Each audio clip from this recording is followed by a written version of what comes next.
Olá, meu nome é Bruno e hoje eu vou estar aqui resolvendo uma questão da terceira fase da OBF de 2011, uma questão que caiu no nível 2 que foi a questão 14 e no nível 3 que foi a questão 3. A questão diz o seguinte: um cilindro de paredes condutoras térmicas possui um êmbolo de massa M bem ajustado, mas sem atritos, cuja seção de área transversal é S. O cilindro contém água e vapor a temperatura T igual a 100 graus Celsius, ou seja, estão na temperatura de condensação. Observa-se que o êmbolo cai vagarosamente a velocidade constante v, porque alguma quantidade de calor flui através das paredes do cilindro, fazendo com que um pouco de vapor se condense continuamente.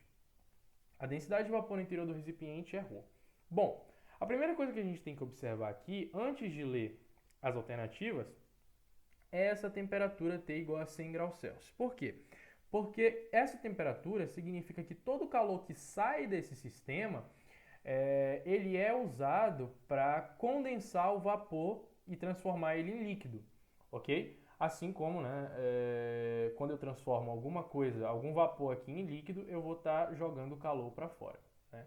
Beleza, então essa é a primeira observação. A segunda observação que a gente tem que fazer é que a pressão nesse cara aqui é constante e pode ser calculada. A gente vai precisar dela aqui para o item D.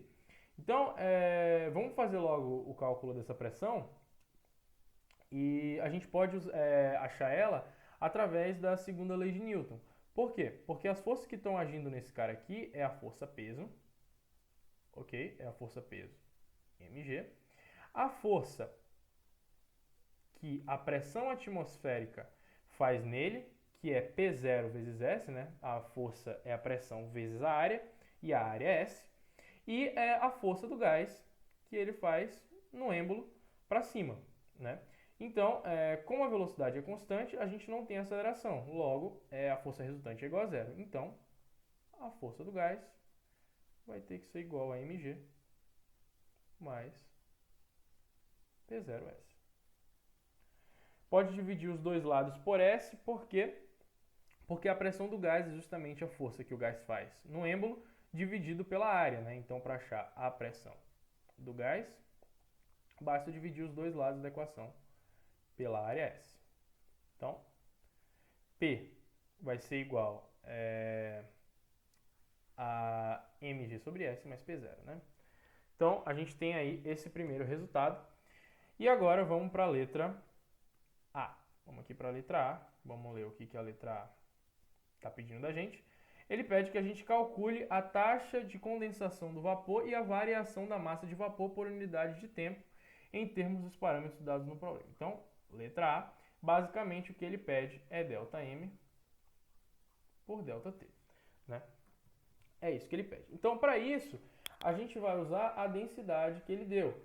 Bom, perceba que ρ não vai depender aí da quantidade de gás que tem aqui dentro. Deixa eu só apagar isso daqui.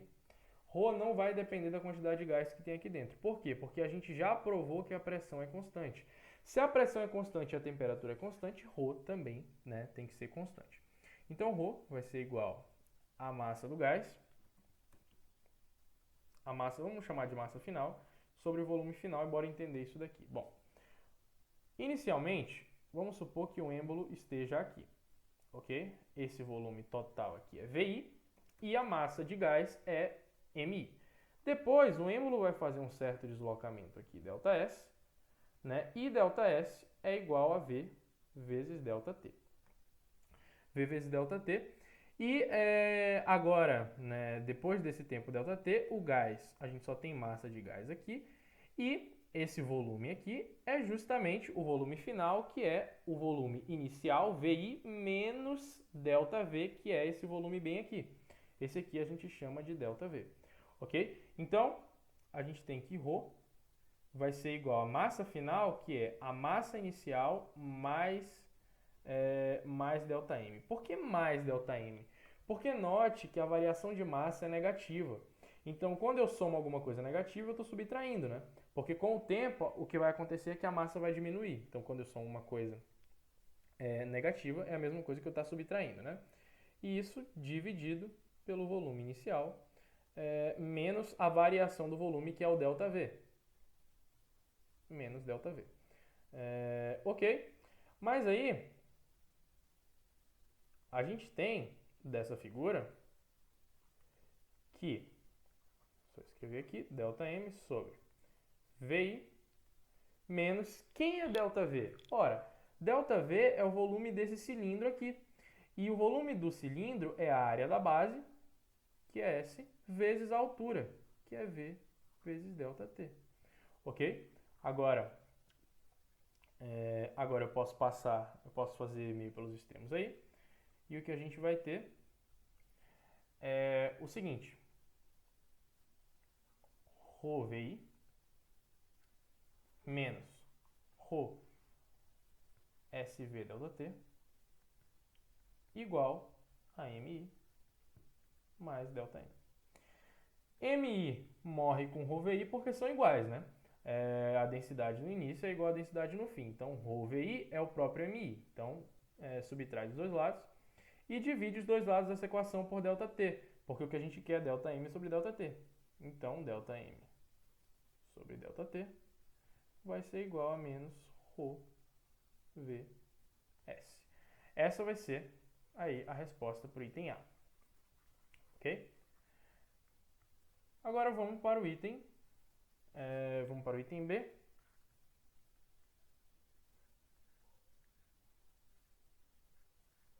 Vamos aqui para o item B.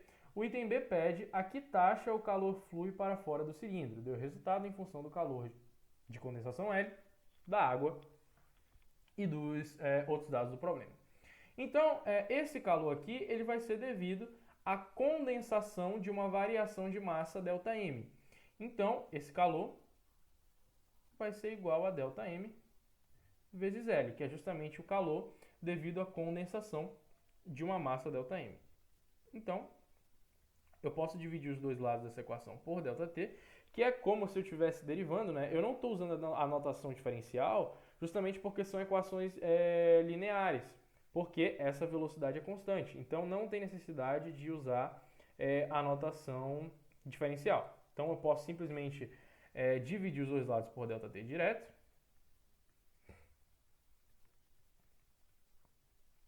Ficar delta aqui por ΔT igual a ΔM sobre ΔT vezes L. E o ΔM sobre ΔT a gente já tem do item anterior. Igual a menos ρ vs L.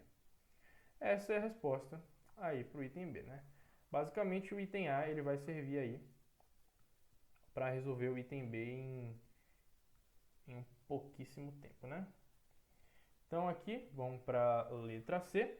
Na letra C, ele pede a taxa de variação da energia interna do vapor. Ele dá o calor específico molar volume constante da água e a sua variação, a sua massa molar emissão.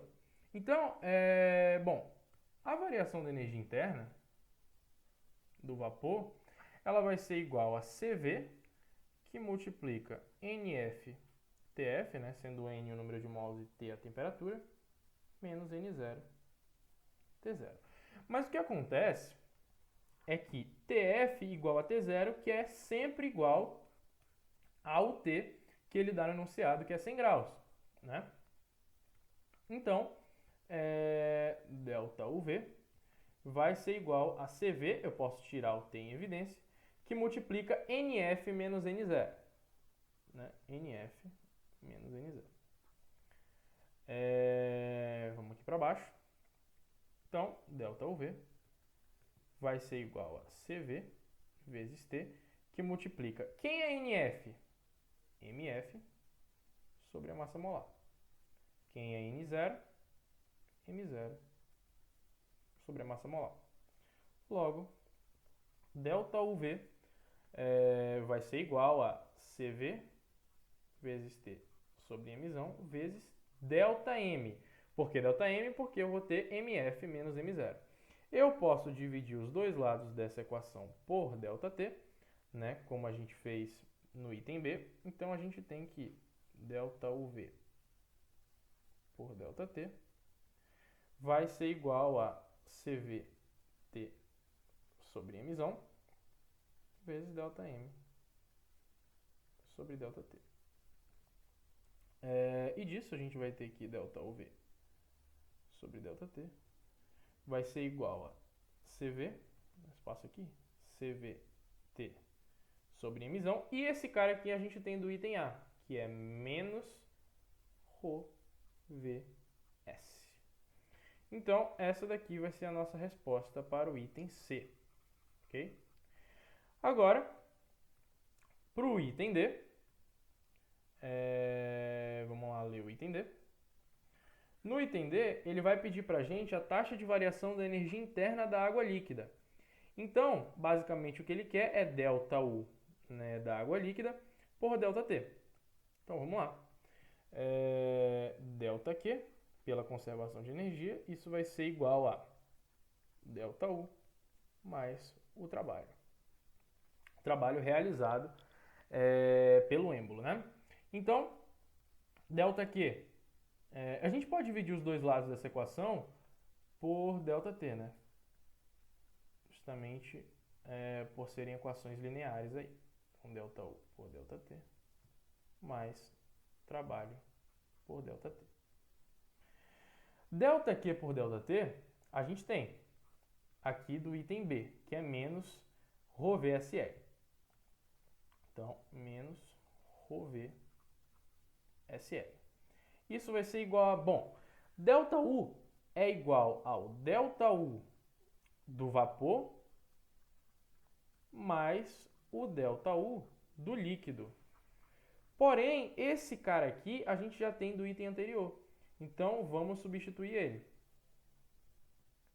Menos CVT ρVS sobre M mais ΔU líquido sobre ΔT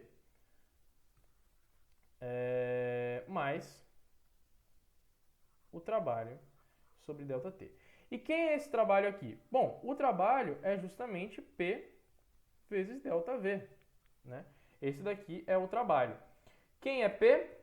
É o cara que a gente calculou aqui em cima. P vai ser mg sobre S mais P0. Então, vamos tirar aqui esse trabalho e vamos já substituir. P0 mais mg sobre S. Quem é ΔV? Quem a gente tinha usado para calcular no item A, que é V vezes ΔT vezes S. E isso aqui dividido pelo tempo, né? Que aqui está dividido pelo tempo. Então, perceba que esse tempo corta com esse tempo. E o que a gente vai ter é o seguinte. Trazer para cá para baixo, que é para a gente enxergar melhor. E vamos chamar esse cara aqui de alfa. Tudo bem? Vamos chamar esse daqui de alfa. Chamando esse cara aqui de alfa, a gente vai ter o seguinte. Vamos lá.